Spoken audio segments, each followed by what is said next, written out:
आप तुरंत ही ये जान पाएंगे कि आपकी इच्छाएं ही आपके जीवन की व्याख्या है। कुछ पाने से मिली सफलता, कुछ ना पाने से मिली निष्फलता ही आपका परिचय। अधिकतर लोग ऐसे जीते हैं कि स्वयं भीतर से मरते रहते हैं, किंतु अपनी इच्छाओं को नहीं मार पाते। इच्छाएं उन्हें दौड़ाती हैं जिस प्रकार मृग तृष्णा मृग को दौड़ाती। परंतु इन्हीं इच्छाओं के गर्भ में ही ज्ञान का प्रकाश भी। कैसे?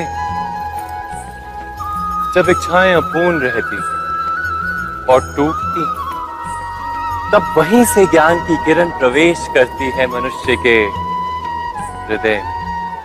ना, ये कथा नहीं है केवल इच्छाओं के संघर्ष की, नहीं है केवल महत्वाकांक्षाओं से जन्म लेने वाले भयावह रक्तपात।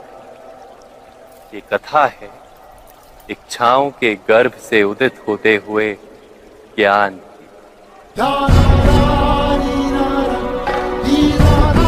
मैं वासुदेव कृष्ण आप सभी को निमंत्रण देता हूं इस यात्रा पे चलने का, जो जीवन का मर्म सिखाएगी, मनुष्य का धर्म सिखाएगी, कीचड़ से उठकर कमल बनने का कर्म सिखाएगी। और इस यात्रा का नाम है महाभारत।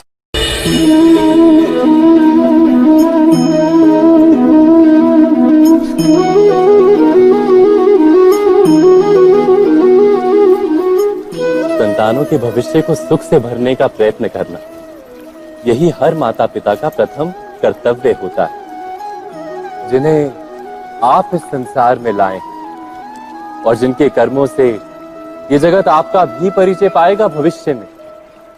उनके भविष्य के सुख की योजना करने से अधिक महत्व और हो भी क्या सकता है। किंतु सुख और सुरक्षा, क्या ये मनुष्य के कर्मों से प्राप्त नहीं होते?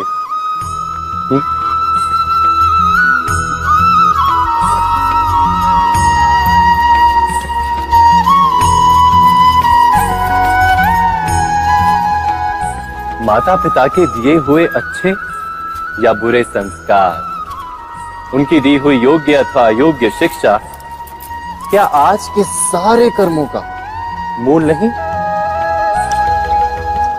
संस्कार और शिक्षा से बनता है मनुष्य का चरित्र। अर्थात माता पिता अपनी संतानों का जैसा चरित्र बनाते हैं, ऐसा ही बनता है उनका भविष्य। किंतु फिर भी अधिकतर माता पिता अपनी संतानों का भविष्य सुरक्षित करने की चिंता में उनका चरित्र निर्माण का कार्य भूल ही जाते हैं। वस्तुतः जो माता पिता अपनी संतानों के भविष्य की चिंता करते हैं, उनकी संतानों को कोई लाभ नहीं होता। किंतु जो माता पिता अपने संतानों के भविष्य की नहीं, उनके चरित्र का निर्माण करते हैं, उन संतानों की प्रशस्ति समस्त संसार करता है। स्वयं विचार कीजिए।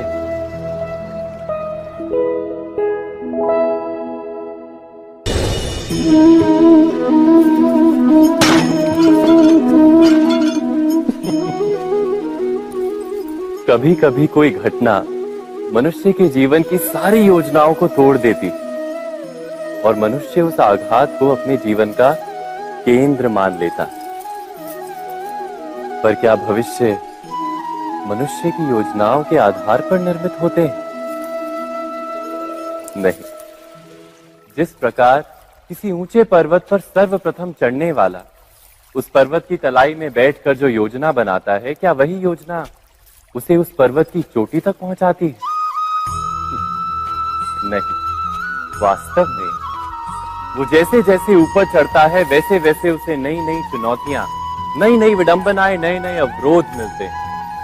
प्रत्येक पद पर वो अपने अगले पद का निर्णय करता है। प्रत्येक पद पर उसे अपनी योजनाओं को बदलना पड़ता है। कहीं पुरानी योजना उसे खाई में ना ढकेल दे।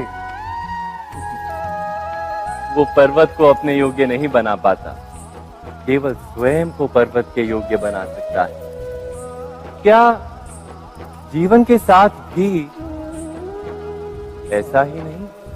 जब मनुष्य जीवन में किसी एक चुनौती को, एक अवरोध को अपने जीवन का केंद्र मान लेता है, अपने जीवन की गति को ही रोक देता है, तो वो अपने जीवन में सफल नहीं बन पाता और ना ही सुख और शांति प्राप्त कर पाता। अर्थात जीवन को अपने योग्य बनाने के बदले स्वयं अपने को जीवन के योग्य बनाना ही सफलता और सुख का एकमात्र मार्ग नहीं। स्वयं विचार कीजिए।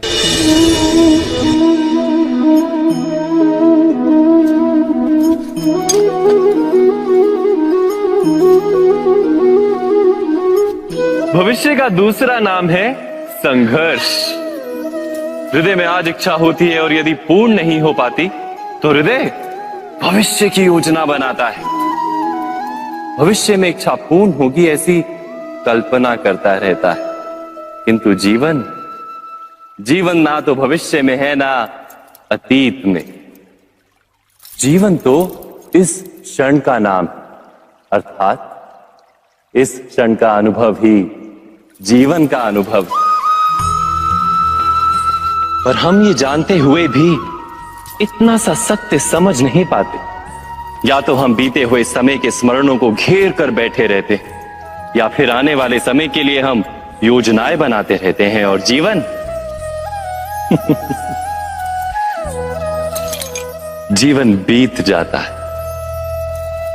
एक सत्य यदि हम हृदय में उतार लें कि ना हम भविष्य देख सकते हैं, ना ही भविष्य निर्मित कर सकते हैं, हम तो केवल धैर्य और साहस के साथ भविष्य को आलिंगन दे सकते हैं, स्वागत कर सकते हैं भविष्य का। तो क्या जीवन का हर पल जीवन से नहीं भर जाएगा? स्वयं विचार कीजिए। पूर्वजों की इच्छा, आशा, महत्वाकांक्षा, क्रोध, बैर, प्रतिशोध, यही सब आने वाली पीढ़ी की धरोहर बनते हैं। माता पिता अपनी संतानों को देना तो चाहते हैं समस्त विश्व का सुख, पर देते हैं अपनी पीड़ाओं की संपत्ति।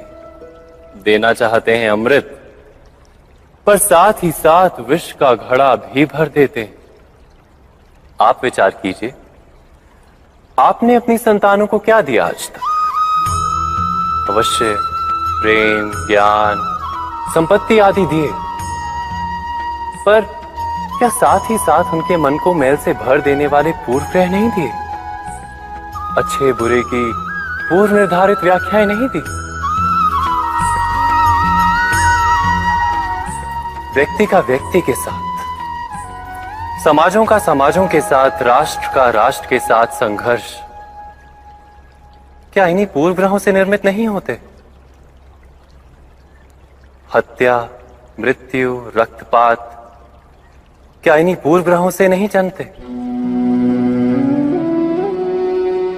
अर्थात माता पिता अपनी संतानों को जन्म के साथ मृत्यु का दान भी देते हैं। प्रेम के प्रकाश के साथ साथ घृणा का अंधकार भी देते हैं, और अंधकार मन का, हृदय का हो या वास्तविक हो, उससे केवल भय प्राप्त होता है, केवल भय। स्वयं विचार कीजिए।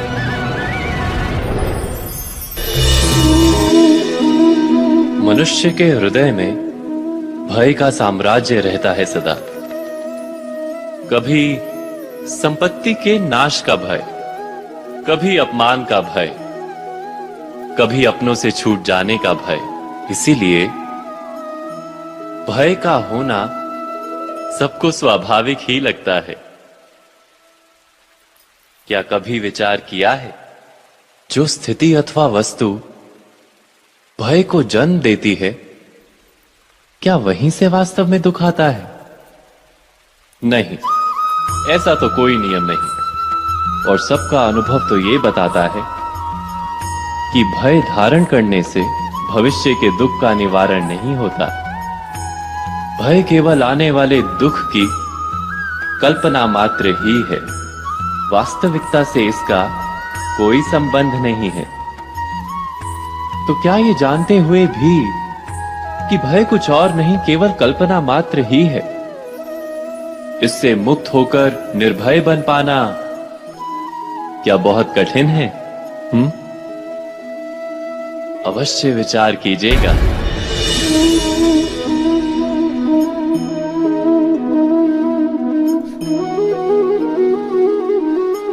जगत में प्रत्येक व्यक्ति को किसी ना किसी प्रकार की निर्बलता अवश्य होती है। जैसे कोई बहुत तेजी से दौड़ नहीं पाता तो कोई अधिक भार नहीं उठा पाता, कोई असाध्य रोग से पीड़ित रहता है तो कोई पढ़े हुए पाठों को स्मरण में नहीं रख पाता। ऐसे अनेकों उदाहरण और भी हैं।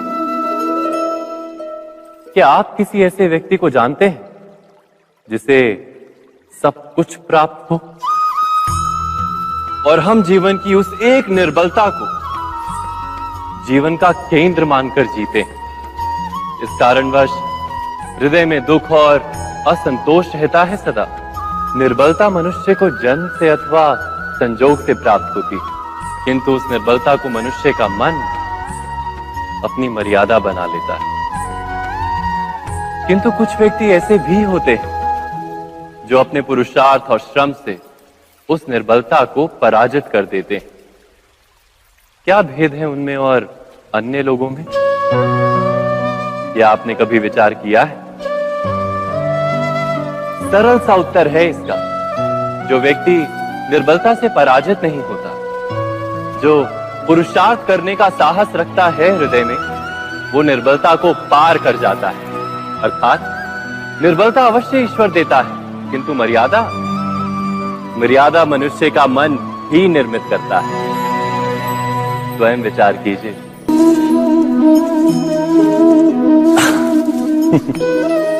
मनुष्य के सारे संबंधों का आधार है अपेक्षा।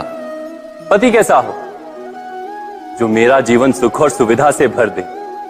पत्नी कैसी हो जो सदैव मेरे प्रति समर्पित रहे? संतान कैसी हो जो मेरी सेवा करे, मेरा आदेश माने?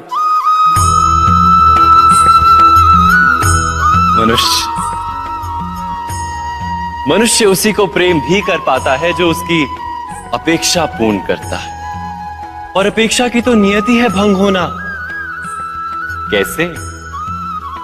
क्योंकि अपेक्षा मनुष्य के मस्तिष्क में जन्म लेती है। कोई अन्य व्यक्ति उसकी अपेक्षाओं के बारे में जान ही नहीं पाता।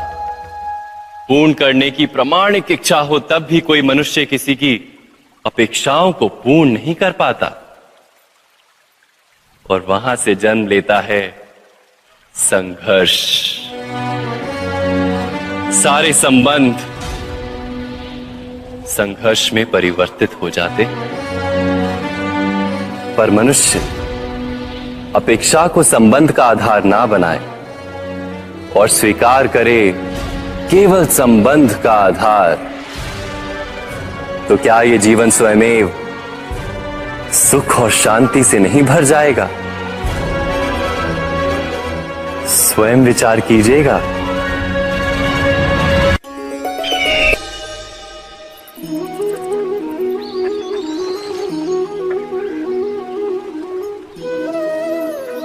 समय के आरंभ से ही मनुष्य को एक प्रश्न सदा पीड़ा देता है कि वो अपने संबंधों में अधिकतम सुख और कम से कम दुख किस प्रकार प्राप्त कर सकता है। क्या आपके सारे संबंधों ने आपको संपूर्ण संतोष दिया है? विचार कीजिए। हमारा जीवन संबंधों पर आधारित है, हमारी सुरक्षा संबंधों पर आधारित है। इसी कारण हमारे जीवन के सारे सुखों का आधार भी संबंध है। किंतु फिर भी हमें संबंधों में ही अधिकतर दुख क्यों प्राप्त होते हैं? सदा ही संघर्ष भी संबंधों से ही उत्पन्न क्यों हो जाते हैं? कभी विचार किया है? जब कोई व्यक्ति किसी अन्य व्यक्ति के विचार अथवा कार्य को स्वीकार नहीं करता, उसमें परिवर्तन करने का प्रयत्न करता है, तो संघर्ष जन्म लेता है। अर्थात जितना अधिक अस्वीकार उतना ही अधिक संघर्ष, और जितना अधिक स्वीकार उतना ही अधिक सुख। क्या ये वास्तविकता नहीं?